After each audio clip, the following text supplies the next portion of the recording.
e da quello che a me risulta, ma poi non è una novità perché dopo che ho scritto l'articolo ieri l'ho visto anche su tanti siti, Deulofeu è stato chiesto ufficialmente all'Udinese da Giuntoli, questa è la notizia.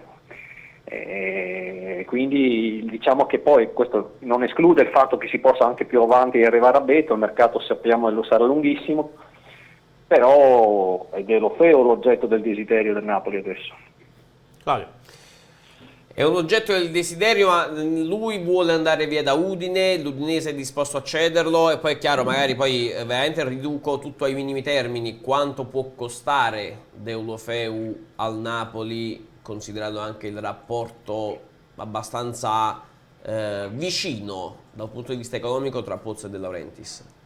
Allora, le prime tue domande, sì, entrambe. L'Udinese è disposto a cederlo e lui lui è disponibile ad andare via a Udine perché sa perfettamente di essere tornato a un livello tale da potersi misurare su altri palcoscenici, l'ha detto anche il suo agente, ma lui non ha mai nascosto in maniera molto onesta, cioè ha dato tutto per questa maglia, sicuramente devo dire che è stato un ragazzo estremamente professionale, quest'anno ha fatto benissimo, al di là dei 13 gol, dei 5 assist, è stato primo nei passaggi in aria, passaggi chiavi, nel 78 addirittura primo nella statistica della Lega, insomma è un giocatore estremamente presente nella manovra offensiva, avendo perso Insigne credo che sia il primo giocatore a cui abbiano pensato, perché poi tra le altre cose io conosco Spalletti, per quello che ho visto anche a Udine, a lui piacciono quei giocatori lì, che hanno il dribbling facile attaccando l'area dall'esterno, e quindi diciamo che è un giocatore sicuramente che può rientrare come prospettiva. Come prezzo l'Udinese non chiede meno di 20 milioni, Gino Pozzo lo pagò 14 levandolo dal Barcellona. Caspita. E sicuramente non ci andrà a perdere, ha 28 anni e è nell'età giusta per un attaccante che matura per avere 2 anni di grande rendimento, quindi non meno di 20 milioni. Poi se i rapporti tra Pozzo e De Laurentiis sono buoni e ci si fanno gli sconti, sono affari loro, insomma.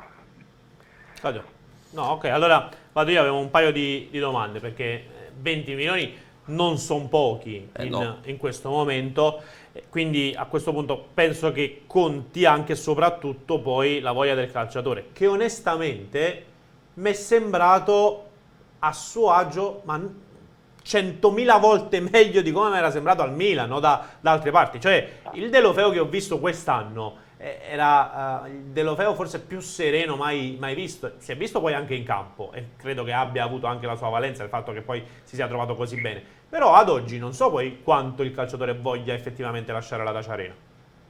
Sì, ma ti ripeto, cioè il giocatore è nato per altri palcoscenici, cioè nel senso che uno che arriva dal Barcellona, passa per il Milan, va a giocare in Inghilterra, con tutto il rispetto per una piazza come Udine, insomma, sa perfettamente che può destreggiarsi molto molto meglio in altri palcoscenici. Ti dirò anche che lui, essendo catalano, spagnolo, l'idea di tornare in Spagna gli piaceva moltissimo.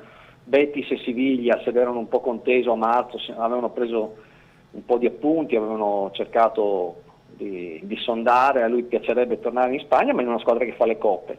Un ambiente caldissimo, caloroso come Napoli sarebbe l'ideale per lui, senza dubbio. Cioè, ma tra l'altro anche ieri la gente l'ha detto, che sarebbe una destinazione gradita, quindi tutta la luce del sole.